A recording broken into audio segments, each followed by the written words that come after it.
इंसान के लिए दारुल इम्तिहान बनाया है। इस दुनिया के अंदर इंसान बिलखुसूस मुसलमान के लिए कदम कदम पर आजमाइश का मरहला होता है। मेरा अल्लाह अपने प्यारे बंदों को आजमाता रहता है और जो आजमाइश के अंदर पूरा उतरता है रब्बे जुल जलाल उसको इनाम अता करते हैं। वो इनाम कभी तो मेरा अल्लाह दुनिया में ही दे देता है और कभी ऐसा होता है कि मेरा अल्लाह आजमाइश के बाद कामयाबी पर मिलने वाले इनामात वो सिर्फ और सिर्फ आखिरत के लिए रख लेता है। हाँ, ये बात पक्की है, ईमान वालों को आजमाता जरूर है। आजमाइश मरहलावार होती है। जिसका जितना ज्यादा ईमान होगा, जितना ज्यादा अल्लाह रब्बुल इज्जत के साथ ताल्लुक होगा, मेरा अल्लाह उसको उतना ज्यादा आजमाता है। हदीस मुबारक के अंदर आता है ना कि जिसके दिल के अंदर ईमान ज्यादा होगा, मोमिन के लिए आजमाइश और परेशानियां जिंदगी में इस तरह आती हैं जिस तरह के पानी ढलवान से निचली सतह की तरफ उतरते हैं। आप पानी को किसी ऊंची जगह से नीचे की तरफ फेंके तो बड़ी तेजी के साथ दौड़ता हुआ जाते हैं। बिल्कुल इसी तरह मोमिन की जिंदगी के अंदर रब की जानिब से आजमाइशें आती हैं। हाँ, एक अलग बात है कि मोमिन उन आजमाइशों के ऊपर जब पूरा उतरता है और सब्र करता है, फिर मेरा अल्लाह मोमिन को उतना बड़ा ही अजर अता फरमाता है। मोमिन की जिंदगी की आजमाइश चलते हुए जमीन के ऊपर पांव पर ठोकर लग जाना, थोड़ी सी तकलीफ होती है, बंदे की पांव पे ठोकर लगी, ये भी मेरे रब की तरफ से एक आजमाइश की सूरत है। इसके ऊपर अगर कह दिया ना इन्ना लिल्लाहि व इन्ना इलैहि राजिऊन, मेरा अल्लाह इस पर भी अजर अता फरमाता है। मोमिन की जिंदगी में कभी माल के अंदर तंगी आ जाना, कभी सेहत के अंदर खराबी आ जाना, कभी कोई और परेशानी आ जाना, हर परेशानी को सहने पर मेरा रब अजर अता फरमाते हैं। एक हदीस मुबारक में तो यूं आता है कि मोमिन को अगर जिंदगी के अंदर आने वाली परेशानियों के अजर का पता चल जाए ना दुनिया में, तो हर मोमिन ये ख्वाहिश करेगा कल बरोज़े माशर जब उसको अजर मिलेगा, वो ख्वाहिश करेगा काश दुनिया के अंदर मेरे बदन को कैंचियों से काटा जाता, मैं सब्र करता रहता, आज कम अज कम मुझे आखिरत में उतना बड़ा अजर तो मिल जाता। लेकिन ये होगा आखिरत के अंदर ही, दुनिया में तो थोड़ी सी परेशानी आ जाए इंसान बड़ा नाशुक्रा और बेसब्र है, फौरन बड़ा परेशान हो जाते हैं। मैं अर्ज कर रहा हूं जितना ज्यादा रब के साथ ताल्लुक होगा उतनी ज्यादा आजमाइश, उतनी ज्यादा परेशानियों का मरहला वो जिंदगी के अंदर आता रहता है और जिंदगी में मेरा रब आजमाता रहता है। कभी ऐसा भी हो जाते कि एक मोमिन हो, पक्का हो, लेकिन जिंदगी में आजमाइश आए ही ना, ये भी मेरे रब की जानिब से होता है, कोई खरा उसूल भी नहीं है।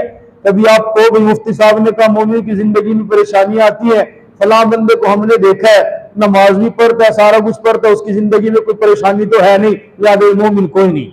ऐसा भी नहीं है, किसी के ईमान की नफी भी इस बात से नहीं करनी। रसूलुल्लाह सल्लल्लाहु अलैहि वसल्लम के जमाने में एक वाकया ऐसा हुआ था, आप अलैहिस्सलाम की हदीस मुबारक मैंने आपको सुनाई है कि मोमिन के ऊपर आजमाइशें और परेशानियां ऐसे उतरती हैं जैसे पानी ढलवान की तरफ तेजी से बढ़ता है। एक सहाबी है, बड़े मालदार है, मेरे अल्लाह ने जिंदगी के अंदर बड़ी उनको नेमतें अता की है, बड़ी उनको आसाइशें अता की, वो बड़ा रब का शुक्र अदा करते हैं, अल्लाह के साथ में खर्च भी बड़ा करते हैं। शादी करवा ली उन्होंने, जिस औरत के साथ शादी करवाई वो भी मेरे पैगंबर की सहाबिया, बंदा खुद नेक है, अल्लाह ने बीवी भी नेक अता कर दी, वो भी सहाबी ये भी सहाबिया, वो भी नेक ये भी नेक, वो भी खूबसूरत ये भी खूबसूरत, वो भी खूबसूरत ये भी खूबसूरत, बड़े मजे से जिंदगी गुजार रहे हैं। और इससे बड़ी बात कि मेरे अल्लाह ने मियाँ बीवी के दिलों में मोहब्बत भी पैदा कर दी। यही बड़ा अल्लाह का करम होता है कि ज़ौजैन के दिल अगर मिल जाए ना मियाँ बीवी के, तो दुनिया जन्नत बन जाती है। और अगर मियाँ बीवी के दिल ना मिले फिर इस दुनिया को मैं समझता हूं, मैं ये कहता हूं तो शायद जहन्नम से भी बड़ा अजाब ही हो जाते हैं। ज़हनी सुकून न हो, घर के अंदर सुकून हो, बीवी से ही दिल ना मिले तो बड़े मसाइल खड़े हो जाते हैं।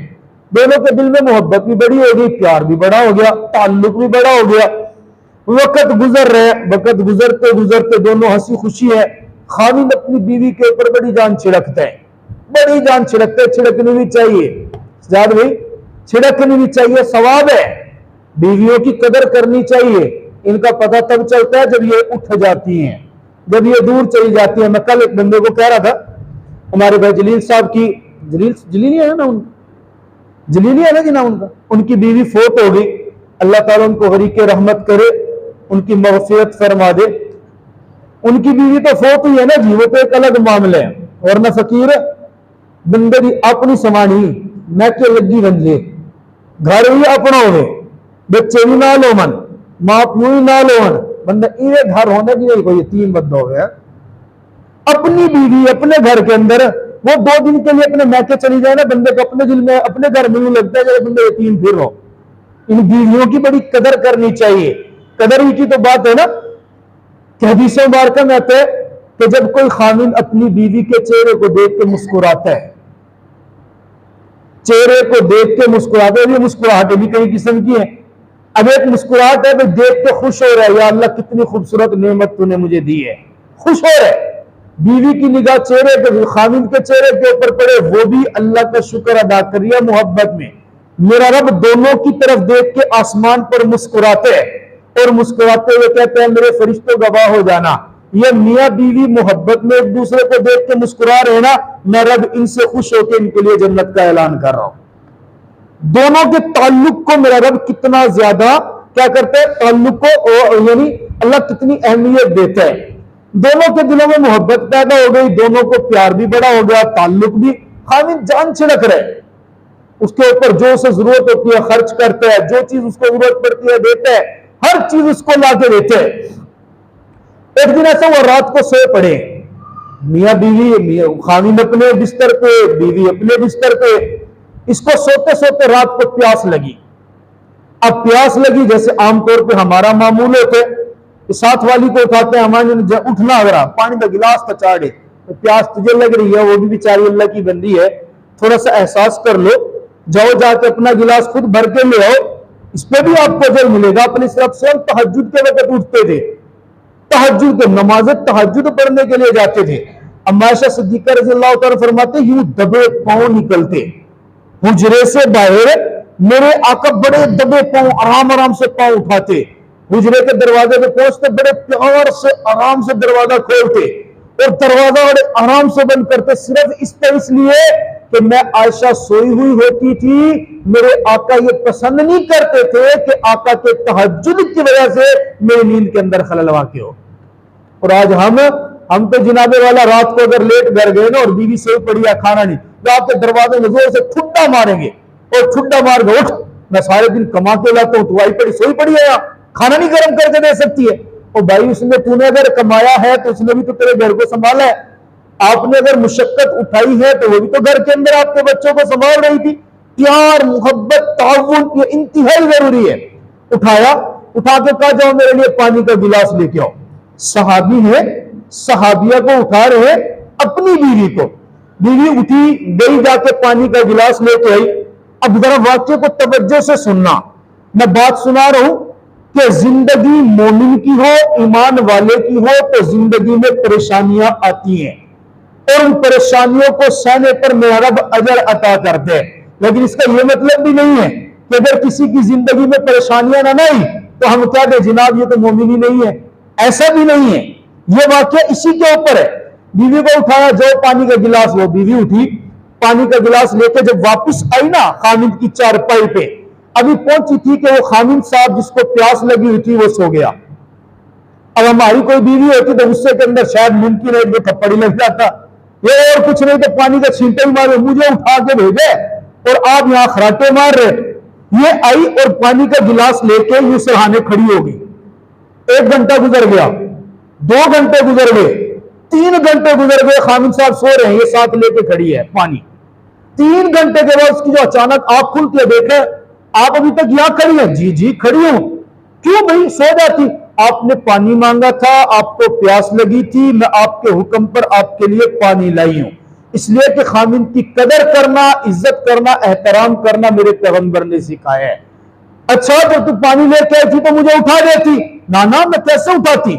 आप सोए हुए थे, बड़ी मीठी नींद सोए हुए थे, मेरे अंदर हिम्मत नहीं कि मैं आपकी नींद को खराब करूं। अच्छा तो पानी रख के सो जाती। कहा कैसे सो जाती? अगर मैं सो जाती, आपको प्यास लगी होती, आपकी आंख खुलती, आपको गुस्सा आ जाता, मैं पास पानी न लेते तो आप पूछ लेते, तो आपकी खिदमत में कोताही हो जाती। मैं इसलिए खड़ी थी कि चलो कभी तो आंख खुलेगी। आपकी आंख खुल गई, आप पानी का गिलास पिए। अब पानी, इतनी ज्यादा खिदमत गुजार बीवी हो, बंदे के दिल में पहले से बीवी की मोहब्बत हो, और जब ऐसी सी खिदमत सामने मिले तो जनाब अच्छे से अच्छा बंदा क्या कहेगा?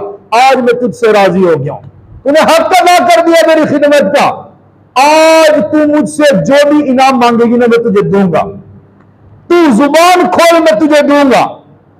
प्यारे नबी के प्यारे सहाबी ने कह दिया। कहा क्या कह रहे हैं? कहा मैं कह रहा हूं जो तू कुछ मुझसे मांगेगी ना मैं तुझे वो जरूर अता करूंगा, बस तू जुबान खोल। जहन में क्या होगा? ये मुझसे कपड़े मांगेगी मैं जोड़ा ला दूंगा, ये मुझसे जेवर मांगेगी मैं जेवर दे दूंगा, ये मुझसे पैसे मांगेगी मैं पैसे दे दूंगा, ये ज्यादा करेगी अपनी अम्मा के घर जाने के लिए इजाजत मांगेगी मैं दे दूंगा। बस यही बात में होगा। ये कहने लगी देख लो जुबान से मुकर ना जाना। क्या नहीं मुकरूंगा, पक्का वादा हो गया। आप जुबान खोले, जो कुछ आप मुझसे मांगेगी मैं आपको वो जरूर अता करूंगा। कहा अच्छा फिर यूं करो मुझे तलाक दे दो। कहा क्या कहा? कहा भाई आपने खुद कहा जो मांगेगी मैं दूंगा, मैं मांग रही हूं आप मुझे तलाक दे दे, तलाक दे के फारिग कर दे। उसके तो पांव तले से जमीन नहीं निकलेगी। क्या भाई मैंने आपके हुकूक में कमी की है? कहा नहीं तो।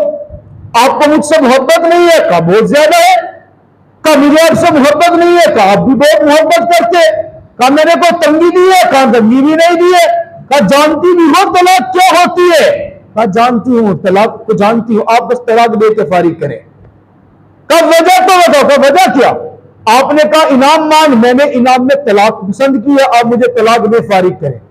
अब खामिन तो परेशान बैठे, मैं मोहब्बत करता हूं, बीवी मेरी बड़ी अच्छी है, इतनी खिदमत गुजार बीवी है, मैं उसको तलाक कैसे दे दूं? और सारी रात बेचारा परेशान है, परेशानी के आलम में अपनी बीवी को कहता है जरा सब्र करो। ऐसा करते सुबह फजर की नमाज होगी ना, जाके मोहम्मद अरबी सल्लल्लाहु अलैहि वसल्लम की खिदमत में दरखास्त करें, मामला रखेंगे, मामला रख के प्यारे आका मदनी करीम सल्लल्लाहु अलैहि वसल्लम से पूछेंगे या रसूलुल्लाह इसने तो खिदमत की है, मैंने इनाम देना था, ये इनाम में तलाक मांग रही है, दे दूं या ना दे दूं? ये कहा चलो ये भी ठीक है, सुबह तक इंतजार कर लेते हैं। अब देखे ना, ये भी मेरे आका की मजलिस का, मेरे आका के जमाने का असर था। सहाबा को जिंदगी में कोई मुश्किल मरहला पेश आता ना तो हल के लिए मस्जिद में पहुंच जाते और रसूलुल्लाह सल्लल्लाहु अलैहि वसल्लम से आके दरखास्त करते, मेरे आका फिर उनके सवालों के जवाब देते। उस जमाने के अंदर खैर बरकतों की एक वजह यह भी थी कि वो अपने मसाइल शरीयत की रोशनी में हल कराते थे, वो अपने मसाइल अल्लाह के पैगंबर के सामने पेश करते थे। हम मौलवी के पास आते उस वक्त अगर तलाक हो चुकी होती है, ये तलाक देने से पहले आ रहे, हमारे पास मसला तब आता है जब तलाक हो चुकी होती है, 3 तलाक दे के फारिग हो गए, अब आके कहते हैं मौलाना साहब बच्चे छोटे छोटे हैं, कोई हल तो निकाल दो। बंदा पूछे फायर मारने से पहले क्यों नहीं पूछा था मारूं या ना मारूं? अगर तलाक भी देनी है शरीयत ने उसका भी तरीका बताया कि सुन्नत के मुताबिक कैसे तलाक दी जाती है। तलाक की सुन्नत बाकायदा किस्म है फिका की, आप आके पूछे कोई ना कोई हल निकलेगा। पहले तलाक दे देते हैं, बाद में मसला फिर तो कोई हल नहीं है, फिर कहते शरीयत की ढील सख्ती है। मैं कहीं में आंख खरीद रहा हूं, भाई शरीयत में ज्यादा सख्ती नहीं है, तूने अपने आप को गलत फंसाया है। आप अगर शरीयत पे चलते तो मामला कुछ भी नहीं था। आगे रसूलुल्लाह सल्लल्लाहु अलैहि वसल्लम के पास आए हैं, घर से निकले, रास्ते के अंदर चलते हैं, दोनों मियां बीवी मोहब्बत में, खामिन तो बेचारा परेशान है, बीवी मेरी इतनी अच्छी है, मुझसे तलाक क्यों मांग रही है? रास्ते में चलते चलते रास्ते के अंदर आए, एक जगह पे ना उस खामिन का पांव के ऊपर ठोकर लगी। अब पांव के ऊपर जैसे ठोकर लगी उसका पांव फटा और पांव के अंदर से खून निकलने लगा। जैसे खून निकलने लगा बीवी ने देखा मेरे खामिन को चोट लगी है, फौरन सर से दुपट्टा उतारा, दुपट्टे को फाड़ा और फाड़ के अपने पांव को, अपने खामिन के पांव के ऊपर पट्टी शुरू कर दी। यह भी वफादार बीवी की निशानी थी ना, फौरन पांव के ऊपर पट्टी की और पट्टी करने के बाद कहा चलो मुझे तलाक नहीं चाहिए, वापस घर चलते हैं। अब ये बंदा और ज्यादा परेशान, भाई मामला क्या है, मेरी इतनी खिदमत करती हो, मेरे लिए पानी का गिलास लेके खड़ी हो, मैं कहता हूं इनाम लो, आप मुझे कहती हो तलाक दो। और जब मैं तलाक देने के लिए रसूलुल्लाह सल्लल्लाहु अलैहि वसल्लम के पास जाता हूं, मुझे सिर्फ ठोकर लगती है, तकलीफ पहुंचती है, पांव से खून निकलता है, देख के कहती हो तलाक नहीं लेनी, मैंने वापिस चलते। न मुझे तेरे तलाक मांगने की समझ नहीं है, न वापिस जाने की बात समझ नहीं है, मामला क्या है। अब जरा समझना बात को। कहने लगी असल बात यह है, मैंने ना प्यारे मोहम्मद अरबी सल्लल्लाहु अलैहि वसल्लम की हदीस सुनी है, मेरे आका ने फरमाया है, मेरा अल्लाह जिस मुसलमान से मोहब्बत करता है, जिस ईमानदार को पसंद करता है, जिसका ईमान मजबूत होता है, उसकी जिंदगी में परेशानियां ऐसे आती है जैसे पानी नीचे बलवान की तरफ उतरते हैं। मैं तो हदीस को देख रही थी और मुझे इतना अरसा हो गया तेरे साथ रहते हुए, तेरे घर के अंदर रेल पेल बहुत है, तेरे घर के अंदर खुशियां हैं, माल है, दौलत है, खाना है, पीना है, मैंने तेरे घर के अंदर कोई परेशानी देखी नहीं। मैं तो सोच रही थी उधर आका की हदीस है, इधर तेरी जिंदगी है, तेरी जिंदगी के अंदर कोई दुख तकलीफ परेशानी तो आई नहीं है। मेरे दिल में कोई ख्याल आया अल्लाह तुझसे नाराज तो नहीं है, और अगर अल्लाह तुझसे नाराज है, तुझे आजमा नहीं रहा दुनिया में, जब तुझसे नाराज है तो मैं तो मोमिन हूं ना, मेरे तो दिल में ईमान है ना, मैं ऐसे शख्स के साथ रहना बिल्कुल पसंद नहीं करूंगी जिससे मेरा रब नाराज हो। अंदाजा करें। कहा मैंने इसलिए तुझसे तलाक मांगी थी, तुझे जिक्र भी नहीं किया तलाक दे। कहा फिर रास्ते से वापस क्यों आई है? कहा जब रास्ते में चलते हुए तेरे पांव पे ठोकर लगी ना और तेरे पांव से खून निकला, मुझे समझ में आ गया नहीं मेरा रब तुझसे अब भी राजी है, तेरे ऊपर परेशानी आ गई है। जब परेशानी आई तो पता चला मेरा रब तुझसे राजी है, तभी तो तुझे ठोकर लगी है, बस दिल मुतमईन हो गया इसलिए मैं वापस चल पड़ी। मैंने अर्ज किया बात कहां से चली थी? मोमिन की जिंदगी में परेशानियां आती हैं, उन परेशानियों को सहना, सब्र करना, इसी पे अजर मिलता है।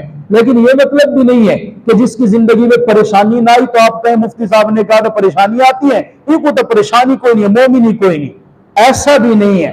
बात असल में मैं जिक्र करना चाह रहा था, वह इज़िब्तला इब्राहीम रब्बुहु, जितना ज्यादा ईमान मजबूत होगा ना मेरा रब उतना ज्यादा आजमाएगा, जितना ज्यादा मोमिन पक्का होगा ना मेरे रब के करीब होगा उतना आजमाएगा। बंदों की कैटेगरियों में निकल के जब अंबिया के अंदर पहुंचते हम अंबिया की जिंदगी में देखे, कोई एक नबी आपको ऐसा नहीं मिलेगा कि जिसको मेरे रब ने बारहाना आजमाया हो, बारहाना आजमाया। जिनाब आदम से देखे जिनाब मोहम्मद रसूलुल्लाह सल्लल्लाहु अलैहि वसल्लम की जिंदगी आप उठा के देखे, बाकायदा आपको किताबें मिल जाएंगी किस्सतुन नबिय्यीन के उन्वान से। कुरान पाक के अंदर जिन अंबिया का तज़किरा है उन अंबिया की तफसीर, उनके वाकयात, उनके किस्सस लिखे हुए हैं, आप पढ़े तो आपका ईमान ताजा होगा। मेरा अल्लाह अपने अंबिया को आजमाता कैसे है, आजमाने की तरतीब देखे। मेरे अल्लाह के खलील है, मेरे अल्लाह के जिगरी, मेरे अल्लाह के दोस्त है, हर पैगंबर के खास वस्फ है, सिफत है, हर पैगंबर के अलग से अलकाब है। हजरत इब्राहिम का वस्फ है खलीलुल्लाह, अल्लाह के दोस्त है। लेकिन जिनाब इब्राहिम अलैहिस्सलाम को मेरे रब ने आजमाया। किसी ने जाके पूछा ना, ए इब्राहिम आप अल्लाह के खलील कैसे बने? मूसा कलीम बन गए, ईसा रूहुल्लाह बन गए, मोहम्मद रसूलुल्लाह बन गए, हर नूह नजीहुल्लाह है, इब्राहिम आप खलीलुल्लाह कैसे बने? मुस्कुरा के कहने लगे मैं खलील कैसे न बनता, मेरे रब ने मुझसे जो कुछ मांगा, जब मांगा, जैसे मांगा, मैं रब के रास्ते में देता चला गया। रब ने मुझसे जान मांगी, मैं रब के हुक्म पर आग के अंदर कूद पड़ा। रब ने मुझसे मेरा वतन मांगा, मैं अपना वतन रब के हुक्म से छोड़कर हिजरत कर गया। रब ने मुझसे औलाद मांगी, मैंने अपने बेटे को जमीन पर लिटाकर गले के ऊपर छुरी चला दी। रब ने मुझसे कहा अपने बीवी बच्चों को जंगल के अंदर छोड़ दे, मैंने छोड़ दिया। माल मांगा, माल दे दिया, जान मांगी, जान दे दी, औलाद मांगी, औलाद दे दी। हर इम्तिहान में जब कामयाब हुआ, बदले में मेरे रब ने मुझे अपना खलील बना लिया है। ये जनाब इब्राहिम अलैहिस्सलाम की जिंदगी, अल्लाह खुद फरमाते इज़्बितला इब्राहिम रब्बुहु, तुम हो, तुम्हारी जिंदगी तो तुम्हारी होगी, मैंने तो अपने खलील को भी नहीं छोड़ा, उसको भी बड़ा आजमाया। आजमाया कुरान पाक के अंदर मुख्तलिफ मकामात पर छोटे छोटे वाकयात हजरत इब्राहिम अलैहिस्सलाम की जिंदगी के अलग अलग नकल किए। हमने इनको बहुत आजमाया, लेकिन ये मेरा खलील ऐसा है, ये मेरा दोस्त ऐसा है, हर इम्तिहान के अंदर बाकायदा कामयाबियां लेता चला गया। जब हर इम्तिहान में कामयाबियां लेता गया तो मैंने भी इनको इनाम दिया। अल्लाह इनाम क्या है जरा सुनना। यहां पे रब ने सिर्फ इतनी बात जिक्र की, इज़िब्तला इब्राहीमा रब्बहू बिकलिमातिन फअतम्महुन, हमने आजमाया भी है, वो आजमाइश में कामयाब भी हुए हैं, और कामयाब होने के बाद जिनाबे वाला इन्होंने अव्वल पोजीशन मिली। अब जब अव्वल पोजीशन ली, रब फरमाता रिजल्ट मैंने दिया, और रिजल्ट क्या, काल इन्नी जाइलुका लिन्नासि इमामा, मैं इमाम के अंदर वो दे रहा हूं। आज दौर बदल गए ना, वो जिसको मेरा रब और रब का पैगंबर कामयाबी बताते हम उसको नाकामी समझते, वो जो तरीका अल्लाह बताते वो तरीका हमें पसंद ही नहीं है, वो जो दीन हमें सिखाते वो हमें समझ ही नहीं आता, और वो जो अल्लाह से दूर करने वाली चीजें हम उनको कामयाबी समझते हैं। रब कहते हैं जिक्र करो सुकून मिलेगा, हम कहते हैं मौसीकी सुनेंगे तो सुकून मिलेगा। रब कहते हैं कुरान पढ़ो बरकतें उतरेगी, हम कहते नहीं गाने सुनेंगे तो मजा ज्यादा आएगा। बदल गया ना। रब ने कहा इनाम यह था, इन्नी जाइलुका लिन्नासि इमामा, मैं तुझे तेरी कौम का इमाम बना रहा हूं। यह इमाम होना मेरे रब की जानिब से इनाम था, और हमने उसको क्या बना लिया, इमाम जो होगा वो हमारा गुलाम होगा। हमने उस इनाम को गुलाम बना लिया। होता भी ऐसे, जो इमाम हो गए ना जी, बहुत कम इमाम ऐसे होते हैं कि जिनके मुंह पे कोई कुछ नहीं कह सकता, और न कान पे पिछों दी ऐसी दी तैसी, कान में पीछे इमाम की खैर नहीं है, ये यूं है, ये यूं है, ये है, ये वो है। आपकी बात नहीं कर रहा, मेरी मस्जिद वाले तो बड़े अच्छे हैं अल्हम्दुलिल्लाह, मैं आपको नहीं कह रहा, उम्मन सुनने में यही आते, जिसको मेरे रब ने इनाम बताया है हमने उसको गुलाम बना लिया है। फिर हालत क्या है, जो कुछ भी कर रहे हैं मुकद्दर हमारा इज्जत वाला नहीं है, पस्ती और जिल्लत वाला है। इनामात की तफसील क्या थी इंशाअल्लाह अगले जुमे जिक्र करेंगे, वक्त हो गया।